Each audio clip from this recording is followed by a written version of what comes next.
Okay, hi everybody, Jory Sirota here. We're looking at external rotation of the shoulder joint today. Shoulder joint itself has a tendency to round forward. We slouch forward. We lose extension in our thorax. We get this kyphotic position. And we start to lose this ability to externally rotate, to rotate the shoulder from inside out.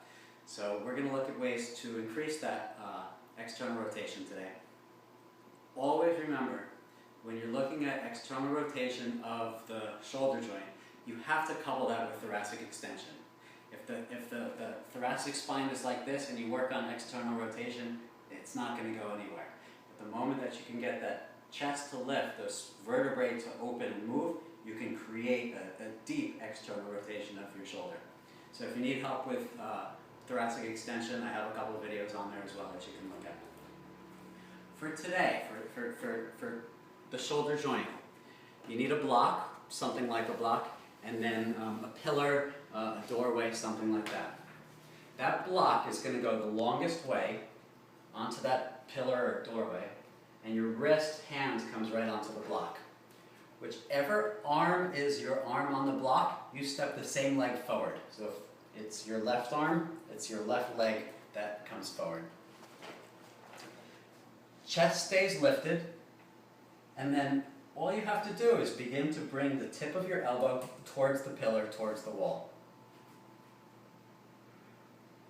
Once you start to feel like that joint inside of the shoulder joint is getting that external rotation, slightly bend your knee, keep the chest lifted, and you get even more of that externally rotated position.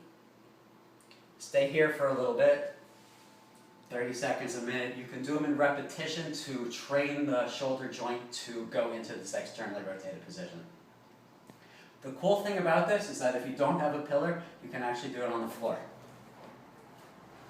And not only can you do it on the floor, but you can do it bilaterally if you'd like. For that, you need two blocks. Both blocks go above your head, and all you have to do is lie down, put your head on the floor, put your hands on the blocks, and then the important part here is to get your shoulder and your elbow and your wrist at a relative 90-degree angle. So we're not taking the shoulder higher the elbow higher than the shoulder, elbow and shoulder at the same height. And from here, all you have to do is rest. The elbow comes closer to the floor. You can actually push it closer to the floor, as if you're trying to push the elbow to touch into that block. And then, I would stay here for a minute, 2 minutes, something like that. When that shoulder joint, when that joint capsule gets tight, it's not a frozen shoulder, but it kind of freezes. And it takes time, it takes effort to really get it to release. So stay here for a minute or two. You can also do this one unilaterally. Same exact thing. One hand comes here, and then you work on bringing that elbow closer to the block.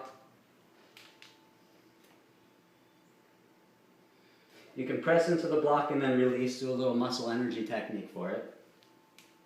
And if you really wanted to just have fun, you can actually play with the heights.